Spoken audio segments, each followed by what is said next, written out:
அடர்ந்த காடு ஒன்றில் பெரிய யானை கூட்டம் ஒன்று வாழ்ந்து வந்தது. ஒரு முறை அந்த காட்டில் மழை இல்லாமல் அங்கிருந்த நீர்நிலைகள் எல்லாம் வற்றத் தொடங்கின. யானைகளுக்கு தண்ணீர் தட்டுப்பாடு அதிகமாகிவிட்டது. ஆகவே அந்த யானைகளின் தலைவன் தன் கூட்டத்தில் உள்ள 2 யானைகளை அனுப்பி தண்ணீர் இருக்குமிடத்தை தேடி பார்த்து வரும்படி கட்டளையிட்டது. அந்த யானைகள் தேடி பார்த்ததில் சற்று தொலைவில் ஒரு நீர்நிலை தண்ணீர் நிறைந்து ததும்பிக் கொண்டிருப்பதாக வந்து கூறின. உடனே எல்லா யானைகளும் அந்த நீர்நிலையை நோக்கி நடந்தன. அந்த நீர்நிலையை சூழ்ந்த இடத்தில் முயல் கூட்டம் ஒன்று வாழ்ந்து வந்தது. அந்த முயல்களுக்கு யானைகள் வந்து சேர்ந்தது பெரும் தொல்லையாக இருந்தது.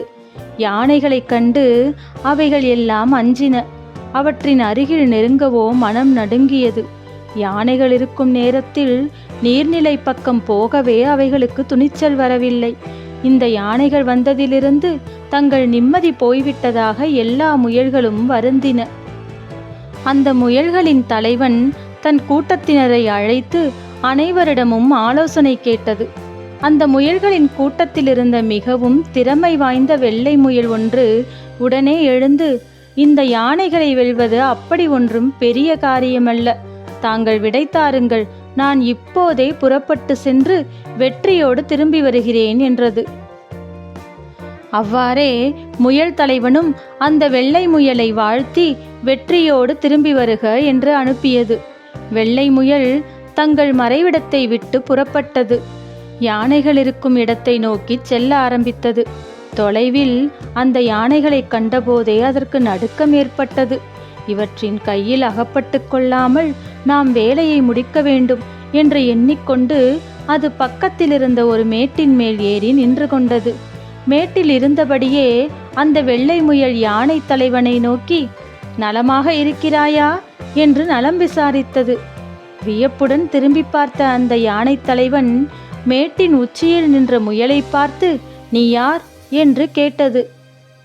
உலகம் எங்கும் நிலவொளி பாய்ச்சும் சந்திர அரசருடைய தூதன் நான். எங்கள் அரசருடைய கட்டளையை உன்னிடம் கூற வந்தேன் என்று கம்பீரமான குரலில் அந்த வெள்ளை முயல் கூறியது. திங்கள் அரசன் தனக்கு தூது விடுப்பதென்றால் என்ன செய்தியாக இருக்குமோ என்று பயந்து அந்த யானை தலைவன், நிலவரசின் தூதனே, நீ வந்ததன் நோக்கம் என்ன என்று கேட்டது.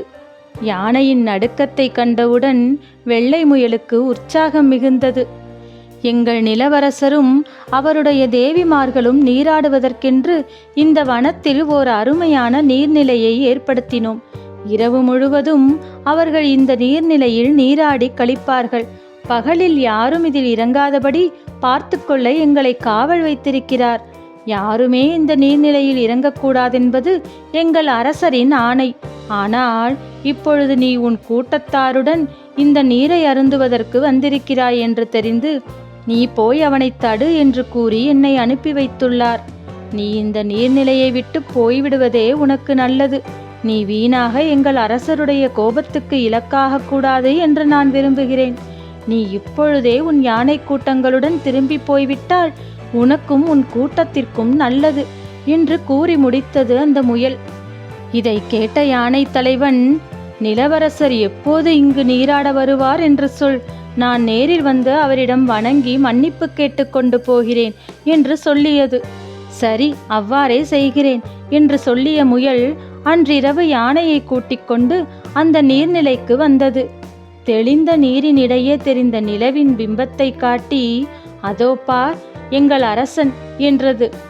அந்த பிம்பத்தை நிலவரசன் என்றும் அதை சுற்றி தெரிந்த விண்மீன்களின் பிம்பத்தை நிலவரசனின் தேவிகள் என்றும் எண்ணிக்கொண்ட யானை, நிலவரசே, எனக்கு இது தெரியாமல் போயிற்று.